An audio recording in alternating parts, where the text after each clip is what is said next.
C'est un jour sans fin quand même, monsieur Hollande. C'est fou de manquer à ce point d'humilité. C'est du François Hollande signé. Cet homme est une machine à tromper. Il a trompé tout le monde en 2012, il trompe ses proches, il trompe tout le monde.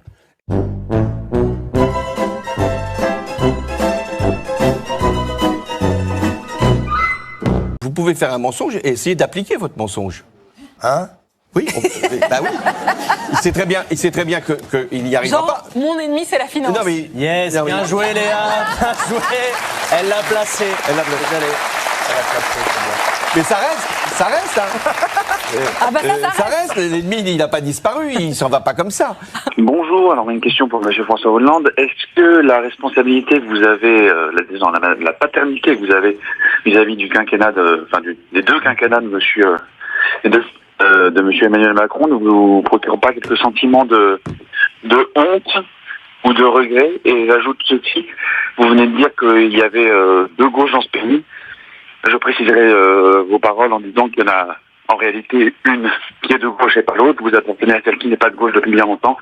Et j'oserais même ajouter ceci que les gens de gauche à qui vous avez fait tant de mal attendent pour la plupart de vous qu'enfin vous vous taisiez et nous laissez tranquilles. Merci beaucoup. Merci à vous, Alexis. La question a le mérite d'être franche. François Hollande. Je suis pas sûr qu'il y ait une question, mais il y a donc la démonstration qu'il y a effectivement une gauche qui en exclut une autre, une gauche qui pense qu'elle est la seule gauche possible. Mais cette gauche-là, elle peut gouverner? Elle va gouverner sur ce registre-là? Elle peut avoir une majorité dans le pays? Elle peut rassembler? Elle peut assurer une cohésion? Elle peut avoir ce sentiment de tolérance à l'égard des idées des autres? Elle peut être dans une capacité de pouvoir offrir une espérance. Elle peut être à la marge, elle peut être dans la contestation, elle peut être dans la contentation, elle peut être dans l'exclusion, mais elle n'est pas dans une capacité de gouverner. Moi, je veux que la gauche, toute la gauche... On peut vous dire que Jean-Luc Mélenchon, il a fait quand même, sur les deux dernières présidentielles, il a fait 21 et 22%, qu'il était à 600 000 voix, comme il l'a souvent répété, du second tour. Ce que je veux dire, c'est qu'il a fait des scores qui peuvent quand même dire... C'est pas des scores ridicules. Est-ce que j'ai dit que c'était des scores ridicules?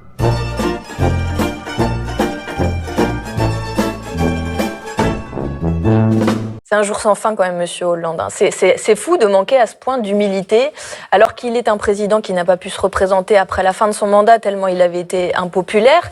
Pourquoi? Parce qu'il avait fait la déchéance de nationalité, la loi El Khomri, parce qu'il a permis de mettre monsieur Macron au pouvoir comme il l'est aujourd'hui. Donc en fait, aujourd'hui, monsieur Hollande revoit sa stratégie revivifiée grâce à la mollesse du reste du Parti socialiste, qui consiste à faire un grand bloc central avec ce qui reste de la Macronie et à les faire survivre. Et de fait, je ne suis pas d'accord avec ça. Peut-être. Mais de fait, le Parti socialiste ne votant pas la censure ne passe pas. Mais nous verrons bien dans 15 jours ce qui se passera, monsieur Letellier.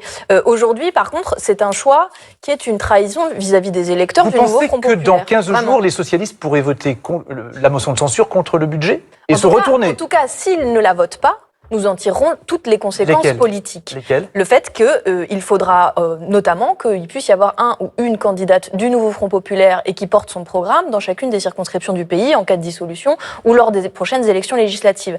Et j'ai vu dans la presse que tout ça était interprété comme des menaces. Ce ne sont pas des menaces. C'est une question de loyauté à nos électeurs et à nos électrices. Voilà. Ils n'ont pas voté pour le retour de monsieur Hollande, qui franchement ferait mieux d'éviter de donner des leçons en matière de popularité quand on voit que sa candidate, Madame Hidalgo, a fait 1,6% à la dernière élection présidentielle. Voilà. Et à chaque fois que monsieur Hollande se dit de gauche dans ce pays, nous perdons des électeurs, des électrices que pourtant nous essayons de ramener dans les urnes.